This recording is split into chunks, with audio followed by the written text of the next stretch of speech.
देखो बच्चों, आज मैं आप सभी के लिए एक स्टोरी कहानी की गतिविधि लाया हूँ जिसका नाम है आक्षी। ठीक है, कौन सी स्टोरी है? आक्षी। तो इस स्टोरी में क्या करना है, मैं एक कहानी तुम्हें बताऊंगा, एक कहानी सुनाऊंगा लोमड़ी और सियार की।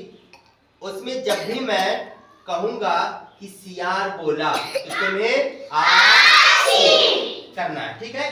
लेकिन जब मैं ऊंट बोलूंगा तो ऊंट के बारे में एकदम तुम लोग साइलेंट हो जाना, कुछ नहीं, तुम्हें छींकना नहीं है। तुम्हें छींकना कब है?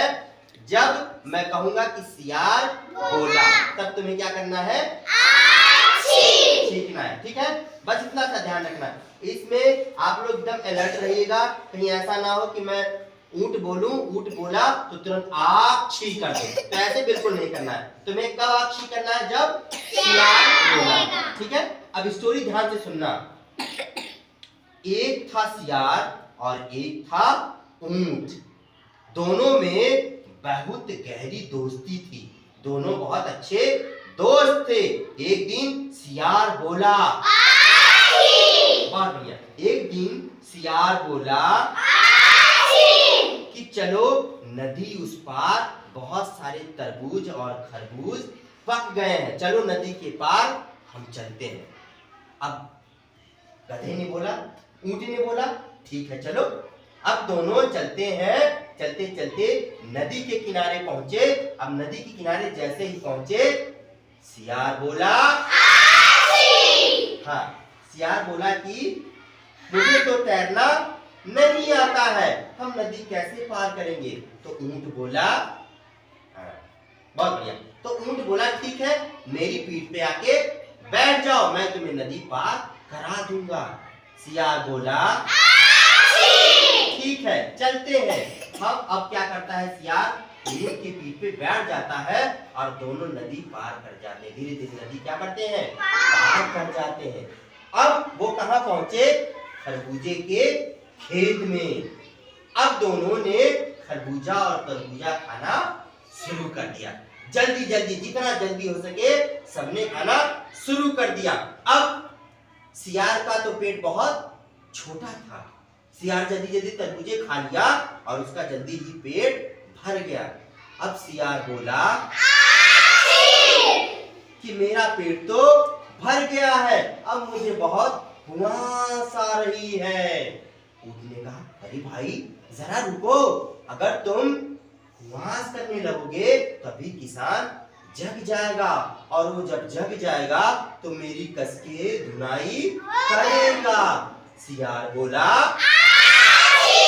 कि नहीं भाई, अब मुझसे रहा नहीं जाता, अब मैं तो हुआस करके ही रहूंगा।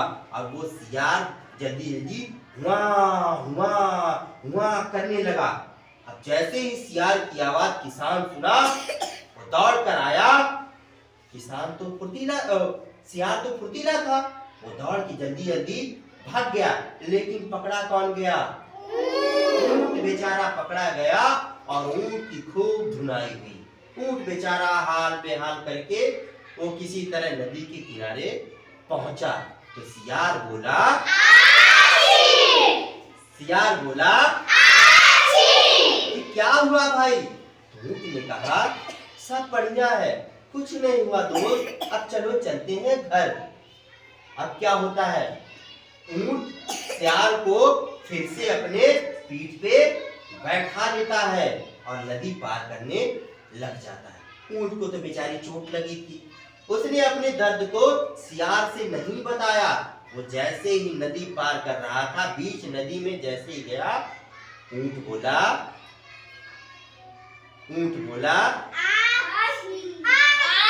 नहीं, ऊंट को नहीं कहना है, हमें सियार का, इससे ध्यान रखना। तो ऊंट ने कहा, भैया अब तो मुझे बहुत लोटास आ रही है।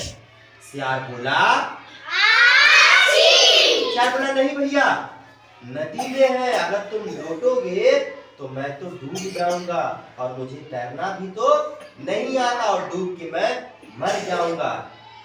ऊंट ने कहा, भैया अब तो मुझसे रहा नहीं जा रहा है, अब तो मैं लौटूंगा ही। सियार बोला, मुझे नदी पार करा दो, तब जाके तुम लौट लेना। ऊंट बोला न, अब मुझसे रहा नहीं जाता। वो धड़ से क्या किया, अपने शरीर को पूरे उस नदी में डुबो दिया, और जैसे शरीर उसका नदी में गया, सियार बेचारा छोटा था, वो गिरा धड़ाम से और उस नदी में क्या हुआ, डूब गया। क्या हो गया, डूब गया। इस तरह से क्या हुआ, एक दोस्त ने एक दोस्त की जान नहीं बचाई। क्यों नहीं बचाई, क्योंकि उसने उसके साथ धोखा किया, विश्वासघात किया था, इसलिए उसकी जान नहीं बचाई।